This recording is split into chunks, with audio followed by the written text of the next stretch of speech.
Hello everyone, today is our last day here at Meccano's. Today we're flying off back to England, and currently I was just chilling out in the game bar.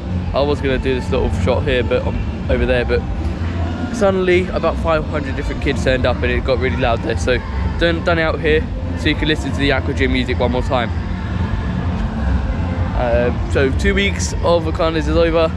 Now it's just time for chilling out over at the game bar until transfer arrives, which is meant to happen at about 1 o'clock. It's currently 11:45, so we've got a little bit of time to chill out here. We've already checked out and everything, and yeah, just waiting for the transfer to turn up. Okay, I think the transfer's here now. I'm going to go grab the suitcases quickly and wheel them over. It's funny because he's already here about 10-15 minutes. Actually, he was here about 20 minutes early, so quite nice from the transfer guy. Let's go grab the suitcases. I'll show you where they are.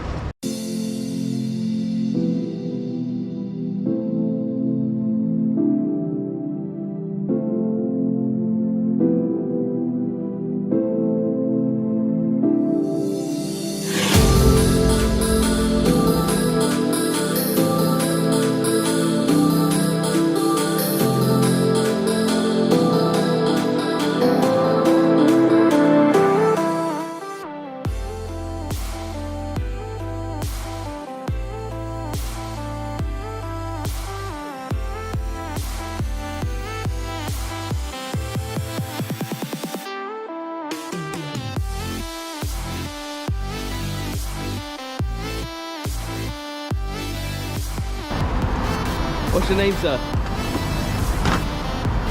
Your name? My name is Baran. Baran. Yes. Baran.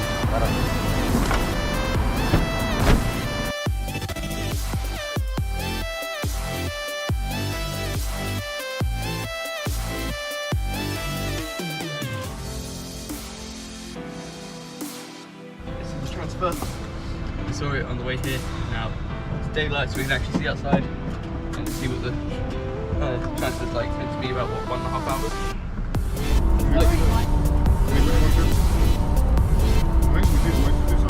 Yeah. But at least this time you can see outside. Let's see what the journey looks like when you're in daylight. Oh, what was that? Yeah, right.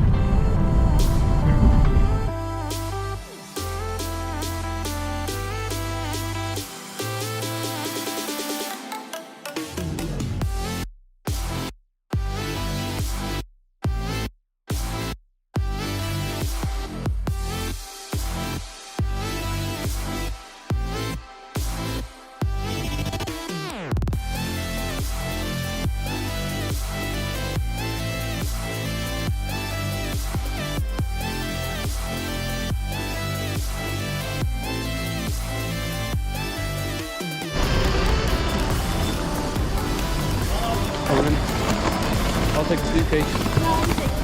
No, it's fine, don't. Okay, I think I'll be Dad. Dad, I'll take it.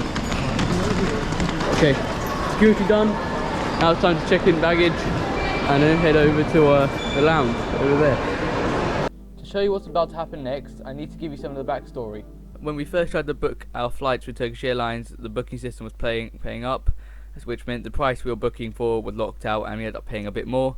Now this wasn't just our machine, we tried for multiple machines. My dad tried initially at work, which he thought the IT policy was blocking his stuff, so he tried at home on multiple different machines and it just wasn't working. Anyway, Turkish Airlines denied about the booking system playing up and we went back and forth for ages. In the end they gave us lounge access as compensation in Istanbul. However, as you know, that was our transfer airport and we would never have had enough time to spend some time in the lounge there, so we got lounge codes for Antalya instead. Couldn't see this on our reservation, so we got given approval codes via email. This was on my dad's phone. So we head over to the lounge, we talk to a cashier who says go to another cashier, who then says to go to some random numbered check-in desk, where the supervisor is. We show him the approval codes and the email, but that did not make it clear that he gave us lounge access, so he didn't really know what to do with the approval codes. Instead, he wanted to see an email which made it clear we'd been given lounge access. This email was not on our phone, so we had to get Wi-Fi to download to that email, which didn't actually work, so we had to open up the laptop and find the email on there. Okay, got some approval codes for the lounge access here in Antalya, and we've basically been darting around loads of different desks trying to get in, but none of them seem to know how to use the approval code. And we've now finally made it to the supervisor after about nearly an hour of just darting about here, from baggage check-in over to the lounge itself, which is on the other side, over to the supervisor here now. And so far still no luck. We'll finish off with the supervisor and see what happens in the end. I'll let you know what happens then. All the meanwhile, the supervisor's on the phone about something or the other, when suddenly a rude lady jumps the queue. She's saying that she needs to urgently do something about a flight at hand, how it's been delayed, which quite frankly most people are in a similar situation, so does she get entitlement? I don't think so. My dad quite politely explained this to her. She at first seemed quite apologetic, but the moment the supervisor got off the phone, she jumped straight in and talked over my dad. It didn't seem to have anything to do with her flight being delayed, but rather trying to change something about her flight. The supervisor denied her doing that, and she ended up leaving afterwards. Turkish Airlines needs to sort that out, and needs to tell people to go through the queuing system rather than just letting them jump in. This wasn't the first time this had happened. We'd also just let a pilot in previously. However, we thought that was important because, well, a pilot, I don't think the plane's going to fly. And starts complaining about how he's not allowed to take his baggage on a flight because it's oversized. The supervisor explained to the man about 20 times, saying that he can't take it on, as it's not his responsibility, it's the airport and the police's judgment. The man is adamant that he's been allowed it on other flights, and in the end he walks away saying it's okay. I was on the same flight as this man, and I sort of watched him jam that bag in the overhead cabin. Well, anyway, when my dad finally gets to talk to the supervisor, he says to go to a girl called Tuna. Yeah, I spelled that right. Her name was Tuna, although I think there's some kind of accent on the U. So we walk off to find the customer service desk he's on about, with the laptop to show her all of the approval codes and emails. We head over to that customer service desk, we find Tuna, and all the meanwhile she's reading emails, and so are her colleagues, and she doesn't say a word, they just start shrugging shoulders amongst themselves. When we tried to ask Tuna what's going to happen, she quite simply shrugs her shoulders and walks off. Another gentleman in that same office says to talk to online feedback. So this isn't really right. Turkish Airlines is now too big to communicate amongst themselves. They don't know what to do with their own approval codes. So disappointed, we walk back to the supervisor and tell him what Tuna had done. He says Tuna is the head of Turkish Airlines and therefore he can't do anything.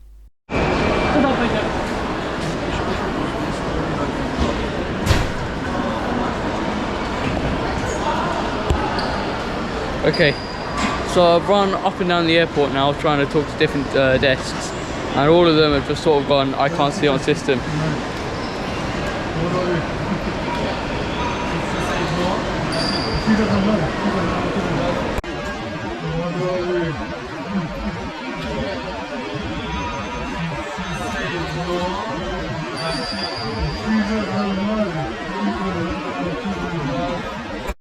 Okay, hello again.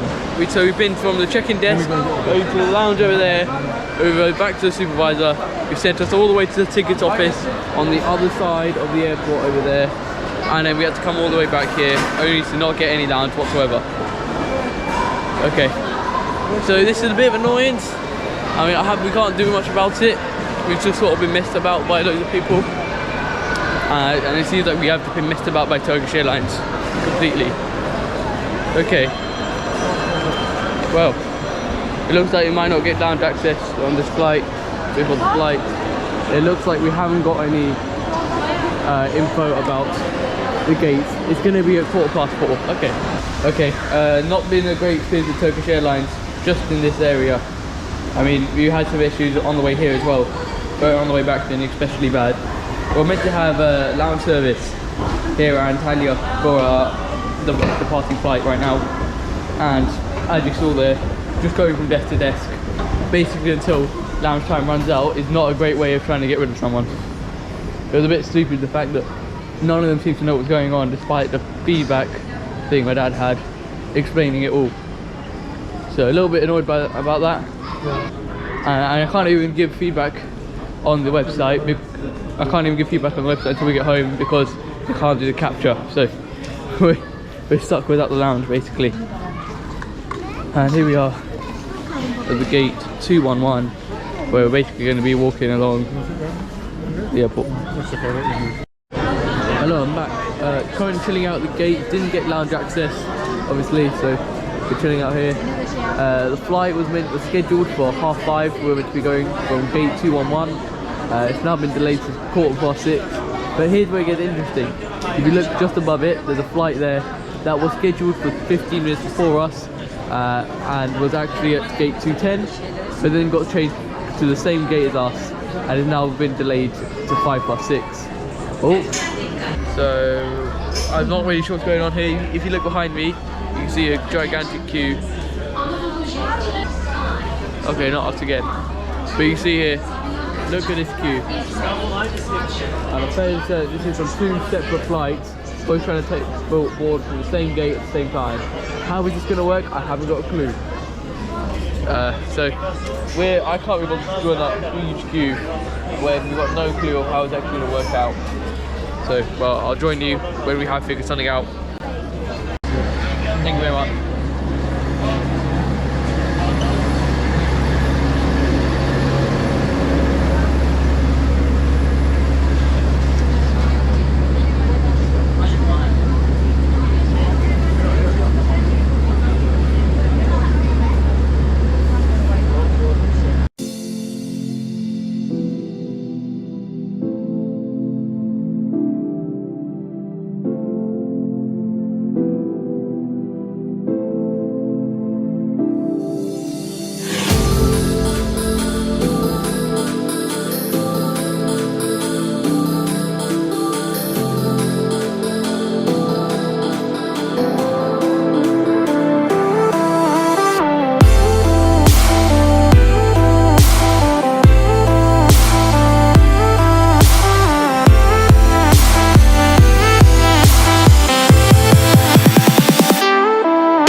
Look at 737. There we go.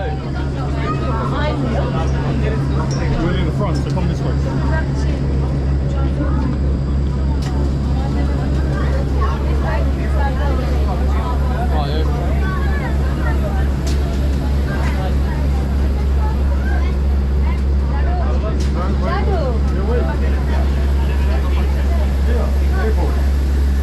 Here we are.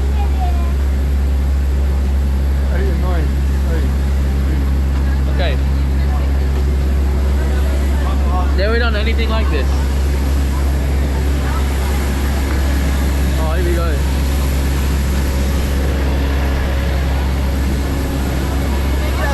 Come on, Mum. Sorry? Yeah, nice look. Yeah. Engines haven't spooled up yet. No, you have to turn back.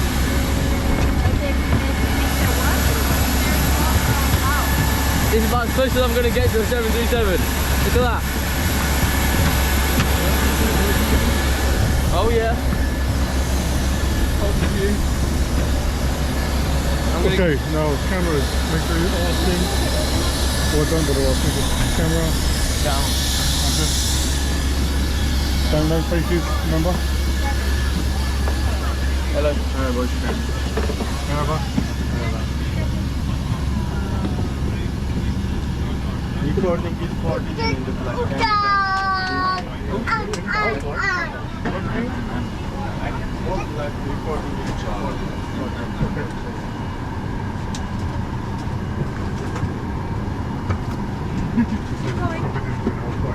Big wait. Turn off for now then. I've been told not to record throughout the whole flight, which is a bit weird.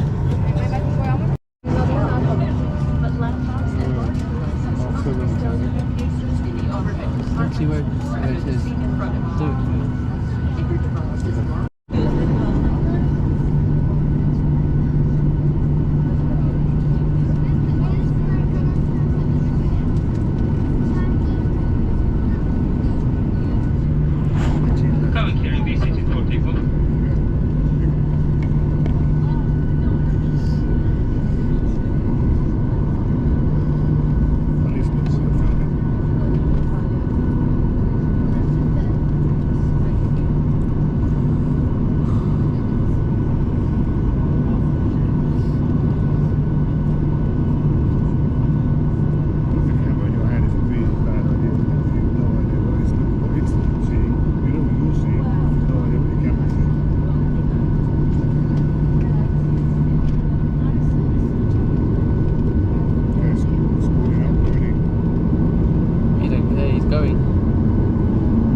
do like the pickle flavouring in this cheese and chicken sandwich, and it goes really nice with it.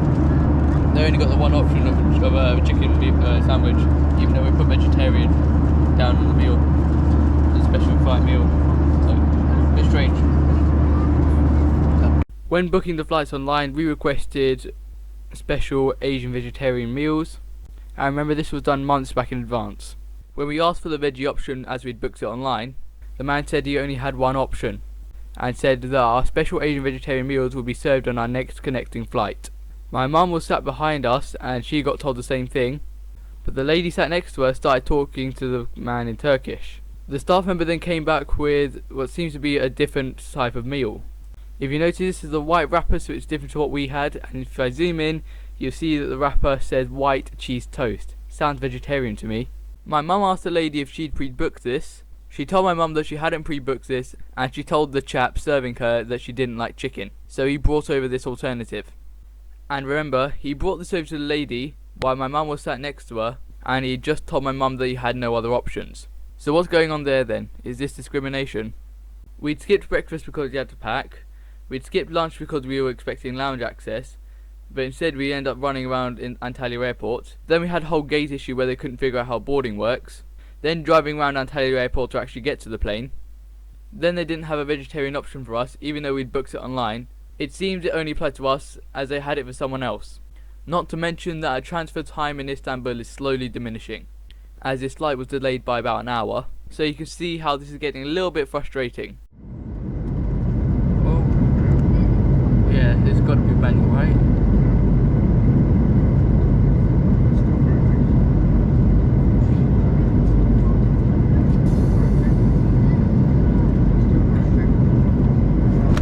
Oh. Yeah. 747 over there. Yeah. I think I caught it. Yeah, caught it.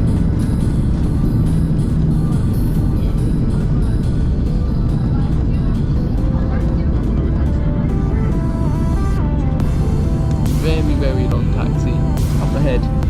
I can see a broken up 777 over there by the things, and I did see a Boeing 747 before as well. Pretty cool. And my watch is telling me I've been sat down for too long. This doesn't know I'm on a plane.